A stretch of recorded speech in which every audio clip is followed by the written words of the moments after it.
Hello everyone, my name is Roshan Pandey. Let's continue our old topic that is speed. और आज हम लोग जो है स्पीड के अंदर दो इंपॉर्टेंट नोट पॉइंट्स देखने वाले हैं जिनमें से हमारा पहला नोट पॉइंट है कि when particle moves with different uniform speeds v1 v2 v3 dot dot vn in different time intervals t1 t2 t3 dot dot tn respectively, its average speed over the total time of journey is given as। यानी कि एक particle है जो कि अलग अलग time के intervals में, यानी कि लेट से वो पार्टिकल t1 इंटरवल में v1 स्पीड के साथ मूव किया। ये v1 एक कांस्टेंट स्पीड है। इस पार्टिकल ने t1 टाइम के इंटरवल में v1 स्पीड से मूव किया, t2 इंटरवल में v2 स्पीड से मूव किया, t3 इंटरवल में v3 स्पीड से मूव किया और ऐसे ही tn इंटरवल में vn स्पीड से मूव किया। तो मुझे बताना है मेरे पार्टिकल का टोटल जर्नी के दौरान एवरेज स्पीड क्या रहा होगा। तो इसको निकालने का हम लोग जो है तरीका देखते हैं कैसे इसको निकालेंगे।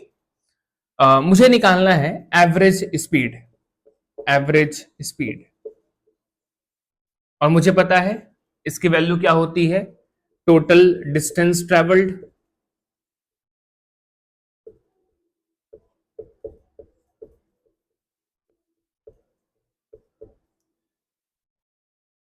Divided by total time taken. Great. अब देखिएगा ध्यान से, टोटल डिस्टेंस ट्रेवल्ड, मेरे पार्टिकल ने कुल कितना डिस्टेंस ट्रेवल किया है। लेट्स से मैंने मान लिया कि मेरे पार्टिकल ने t1 इंटरवल में s1 डिस्टेंस कवर किया है, t2 इंटरवल में s2 डिस्टेंस कवर किया है, t3 इंटरवल में s3 डिस्टेंस कवर किया है एंड सो ऑन। मेरे पार्टिकल ने tn इंटरवल में sn डिस्टेंस कवर किया है, डिवाइडेड बाई मेरे पार्टिकल ने कुल टाइम कितना लिया है, तो t1 plus t2 plus t3 dot dot dot plus tn। मैंने सारे इंटरवल्स को आपस में जोड़ दिए, यानी कि t1 plus t2 plus t3 plus dot dot dot plus tn। Great. अब देखिएगा ध्यान से, ये s1 s2 s3 मुझे मेरे गिवन क्वांटिटी में दिया नहीं हुआ है, तो मुझे ये s1 s2 s3 निकालना होगा इन दोनों के टर्म्स में। मेरे प्रॉब्लम में s1 s2 s3 गिवन नहीं है, मुझे गिवन है v1 t1 v2 v2 t2। तो मुझे इन क्वांटिटीज को इनके टर्म्स में निकालना होगा। और चूंकि मुझे पता है कि मेरे पार्टिकल ने कांस्टेंट स्पीड के साथ t1 टाइम के लिए मूव किया है और ये s1 क्या है, इस t1 टाइम में डिस्टेंस ट्रेवल्ड है, और हम जानते हैं कि डिस्टेंस इक्वल टू सिंपली होता है स्पीड इनटू टाइम। तो मेरा डिस्टेंस क्या होगा, स्पीड उस उतने देर के लिए यानी कि v1 और टाइम इंटरवल उतने देर के लिए t1 यानी कि v1 into t1। Similarly s2 क्या होगा, v2 into t2। Similarly s3 होगा v3 इंटू t3 और प्लस ऐसे ही चलते जाएगा, sn क्या होगा vn इंटू tn। और अपॉन में मेरा टोटल टाइम टेकन क्या हो जाएगा, इन सारे टाइम इंटरवल्स का सम, यानी कि t1 plus t2 plus t3 plus dot dot dot plus tn। Great. अब अगर मुझे इसमें एक स्पेशल केस दे दे और मुझसे कहे, लेट से मैं यहां बात करता हूं एक स्पेशल केस की, स्पेशल केस। और वो स्पेशल केस क्या है कि अगर मेरे ये सारे इंटरवल्स इक्वल हो, अगर मेरा ये सारा जो इंटरवल है t1 t2 t3 ये सारे इंटरवल्स इक्वल हो, उस केस में ये फॉर्मूला एक बड़ा अच्छा सा फॉर्म ले लेगा। और जो कि काफी बार ऐसे क्वेश्चंस आते हैं जहां पे आपको इक्वल इंटरवल्स में बॉडी अलग अलग स्पीड से मूव कर रही है और हमें वहां पे एवरेज स्पीड निकालना होता है। तो हम यहां से इसके लिए एक स्पेशल केस के थ्रू एक स्पेशल फॉर्मूला निकाल लेंगे जो कि हम लोग आगे चल के इस्तेमाल कर सकते हैं। तो ऐसे केस में क्या होगा, देखिएगा ध्यान से।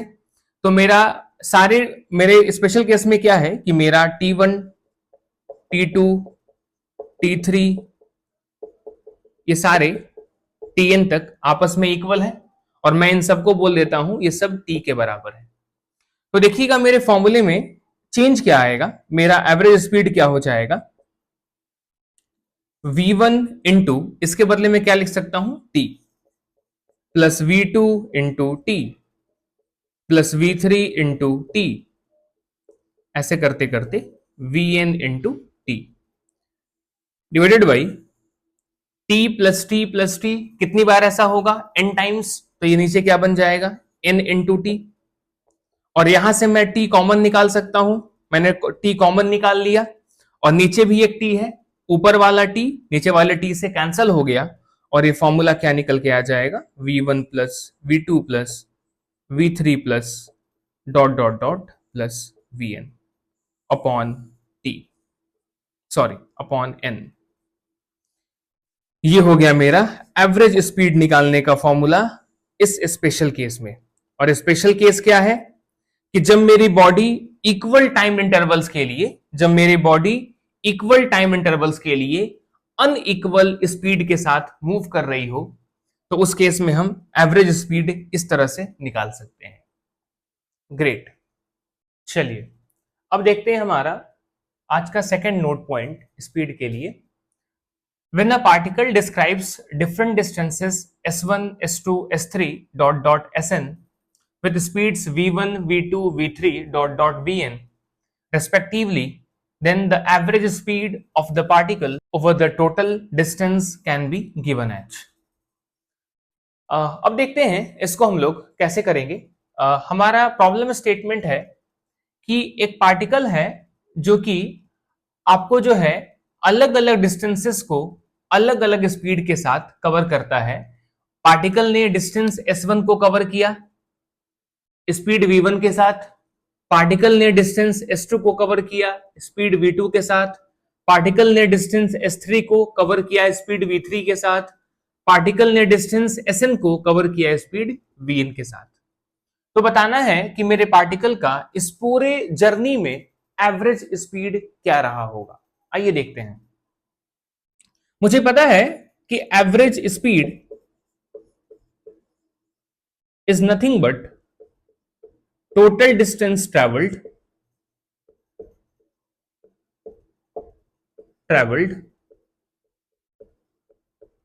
डिवाइडेड बाय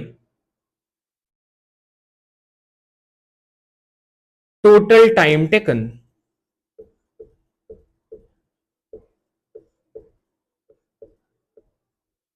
ग्रेट, आइए देखते हैं पार्टिकल ने कुल डिस्टेंस कितना कवर किया और पार्टिकल को ऐसा करने में कुल टाइम कितना लगा। मेरे पार्टिकल ने ये डिस्टेंसेस कवर किए हैं s1, s2, s3 ऐसे ऐसे करते करते sn तक। तो मैं इसको जोड़ सकता हूं सारे डिस्टेंसेस को, s1 plus s2 plus s3 plus dot dot dot plus sn। और मेरे पार्टिकल ने कुल टाइम कितना लिया है, मैंने मान लिया कुछ देर के लिए कि मेरे पार्टिकल ने s1 डिस्टेंस को कवर करने के लिए t1 टाइम लिया, s2 के लिए t2 टाइम लिया, s3 के लिए t3 टाइम लिया और sn के लिए tn टाइम लिया। तो मैं लिख सकता हूं मेरा आपको जो है कुल टाइम टेकन कितना होगा t1 plus t2 plus t3 plus dot dot dot plus tn। Great, अब लेकिन ये टाइम्स जो हैं t1, t2, t3 ये मैंने खुद से माना है, ये मेरे प्रॉब्लम स्टेटमेंट का पार्ट नहीं है। तो मुझे अपने इस t1, t2 को मुझे जो है इन s1, s2, v1, v2 के टर्म्स में कन्वर्ट करना होगा, जो कि बहुत आसान है क्योंकि हमें पता है कि स्पीड इक्वल्स टू होता है डिस्टेंस अपॉन में टाइम। तो यहां से टाइम इक्वल टू हो जाएगा डिस्टेंस अपॉन में स्पीड। ग्रेट, तो देखिए इसको रिप्लेस करते हैं अपन, s1 plus s2 plus s3 plus dot dot plus sn upon में ये हो जाएगा t1 की जगह क्या हो जाएगा, ये डिस्टेंस अपॉन में स्पीड, ये है डिस्टेंस और ये है स्पीड। तो बताइए इसने t1 टाइम में डिस्टेंस कितना कवर किया है s1 और कितने स्पीड से कवर किया है v1, तो मैं क्या लिख सकता हूं, डिस्टेंस अपॉन में स्पीड। सिमिलरली S2 के लिए, सॉरी T2 के लिए S2 अपॉन V2, T3 के लिए S3 upon V3 and so on, Tn के लिए Sn अपॉन में Vn। ग्रेट। अब अगेन यहां पर एक स्पेशल केस पॉसिबल है। वो स्पेशल केस क्या पॉसिबल है कि अगर ये सारे डिस्टेंसेस आपस में बराबर हों बट ये स्पीड्स अलग अलग हों, उस केस में मेरा एवरेज स्पीड क्या निकल के आएगा। आइए देखिए स्पेशल केस। अगर मेरे पार्टिकल ने जो डिस्टेंसेस कवर किए हैं S1, S2, S3, अगर ये डिस्टेंसेस आपस में बराबर हैं और इनको मैंने इसके बराबर मान लिया, तो और लेकिन मेरी जो स्पीड है इनको कवर करने वाली वो डिफरेंट है, तो मुझे बताना है इस केस में मेरे पार्टिकल का पूरे जर्नी के लिए एवरेज स्पीड क्या रहा होगा। तो इस केस में मेरा V एवरेज क्या निकल के आएगा। मैं यहां पे सारे S1, S2 को मैं इसके बराबर पुट कर सकता हूं, तो आप देख सकते हैं ये सारे, ये भी S, ये भी S, ये भी S, ऐसे S करते करते कितनी बार जुड़ेगा, n टाइम्स, तो ये क्या बन जाएगा n इंटू S। अपॉन में नीचे क्या आएगा, ये सारे S बराबर होंगे, तो आपको मैं लिख सकता हूं S अपॉन में V1 प्लस S अपॉन में V2 प्लस S अपॉन में V3 plus dot dot S upon Vn। मैं ऊपर नीचे से S कॉमन लेके, मैंने यहां से S कॉमन ले लिया, ऊपर भी S है, आपस में कैंसिल हो गया, तो मुझे यहां से क्या मिलेगा, n अपॉन में 1 upon V1 plus 1 upon V2 plus 1 upon V3 plus dot dot 1 upon V। यानी कि अगर मेरा पार्टिकल इक्वल डिस्टेंसेस कवर करे अनइक्वल स्पीड के साथ, उस केस में मेरी पूरी जर्नी के लिए एवरेज स्पीड क्या होता है, n अपॉन में 1 upon V1 plus 1 upon V2 plus 1 upon V3 plus so on 1 upon Vn। Great. चलिए एक क्वेश्चन देखते हैं अपन स्पीड के ऊपर। क्वेश्चन है, Ram takes path 1 that is straight line to go from P to Q and Shyam takes path 2 that is semicircle. If Ram takes 4 seconds and Shyam takes 5 seconds to go from P to Q, find average speed of Ram and Shyam। यानी कि राम ने और श्याम ने दोनों जो है point P से point Q move किए। ऐसा करने के लिए राम ने पाथ 1 चुना जो कि एक स्ट्रेट लाइन था, जबकि श्याम ने पाथ 2 चुना जो कि एक सेमी सर्कुलर पाथ था। मुझे बताना है कि अगर राम ने ऐसा करने के लिए 4 सेकंड्स लिया और श्याम ने P to Q जाने के लिए 5 सेकंड्स लिया, तो बताइए राम और श्याम की एवरेज स्पीड क्या रही होगी। आइए देखते हैं कैसे करेंगे। मुझे पता है कि एवरेज स्पीड इक्वल्स टू होता है total distance travelled, distance total upon में टोटल टाइम टेकन, यानी कि टाइम टोटल, या मैं बोल सकता हूं कि डेल्टा S अपॉन में डेल्टा T। ग्रेट। अब देखिएगा ध्यान से, अब मैं देखता हूं मेरे पार्टिकल ने डिस्टेंस कितना ट्रेवल किया। पहले मैं बात कर लेता हूं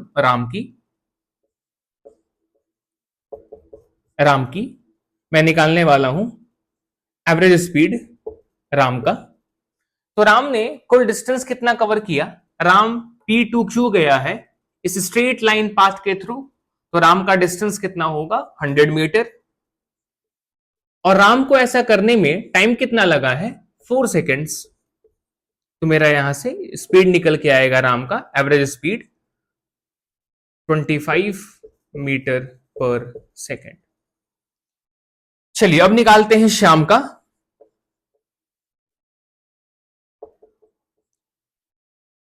average speed of Shyam, again यहां पे क्या होगा, श्याम का टोटल डिस्टेंस ट्रेवल्ड और श्याम का टोटल टाइम टेकन। श्याम ने P टू Q जाने के लिए इस्तेमाल किया इस सेमी सर्कुलर पाथ का, तो इस पाथ का लेंथ क्या होगा, इसके सरकमफेरेंस के बराबर, और चूंकि ये एक सेमी सर्कल है इसका सरकमफेरेंस क्या होगा, पाई इंटू आर, यानी कि 2 पाई आर का आधा, pi into r. Total distance travelled upon में श्याम को टाइम कितना लगा है, 5 सेकेंड्स।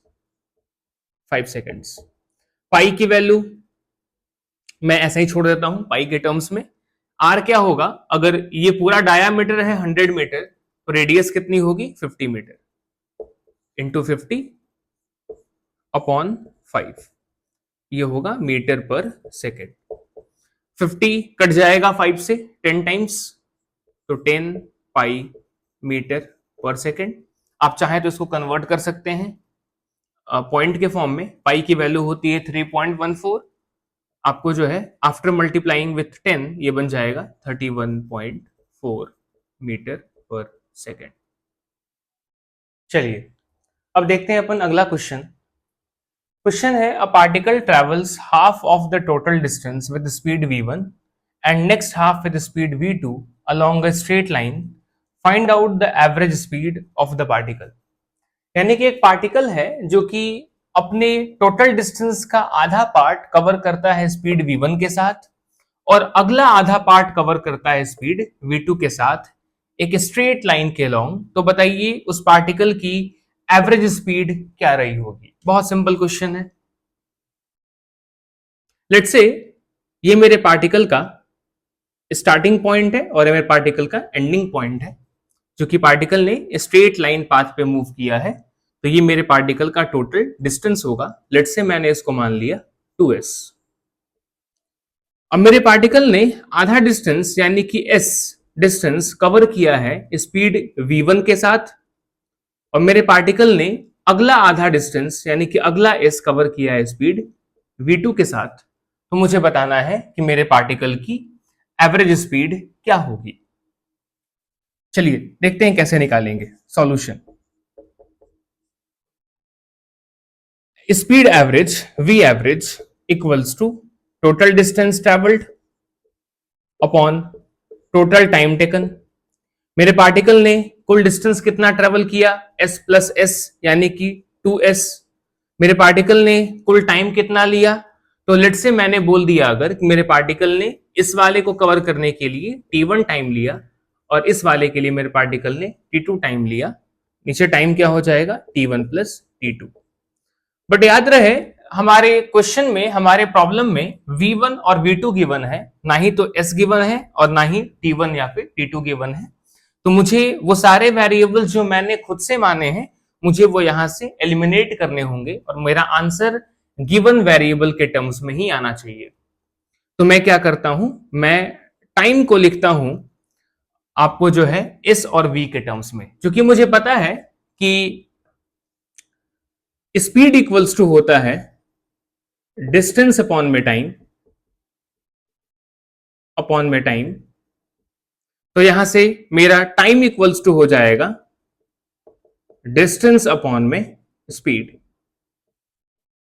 स्पीड मेरे पार्टिकल ने t1 टाइम में कितना डिस्टेंस कवर किया है, s डिस्टेंस, और कितने स्पीड से कवर किया है, v1 से, तो s अपॉन v1। मेरे पार्टिकल ने t2 टाइम में कितना डिस्टेंस कवर किया है, s, कितने स्पीड से किया है, v2, तो v2 यहां अपॉन में हो जाएगा। अगर हम यहां से नीचे से अगर हम s कॉमन निकाले दोनों में से, ऊपर भी s है, आपस में कैंसिल हो जाएगा और यहां क्या मिलेगा, 1 upon v1 plus 1 upon v2। ये मेरा आंसर है। आप देख सकते हैं मेरे आंसर में सिर्फ गिवन वेरिएबल्स हैं, बाकी कोई मेरा ऐसा वेरिएबल नहीं जो मैंने अज्यूम किया है, बाकी कोई मेरा अज्यूम्ड वेरिएबल नहीं है। आप चाहें तो इस आंसर को और ज्यादा जो है चेंज कर सकते हैं। इसका फॉर्मेट कैसे कर सकते हैं, आप यहां से v1 v2 एलसीएम ले लीजिए, ये v1 v2 ऊपर चला जाएगा 2v1 v2 और यहां पे आ जाएगा v1 plus v2। Thank you.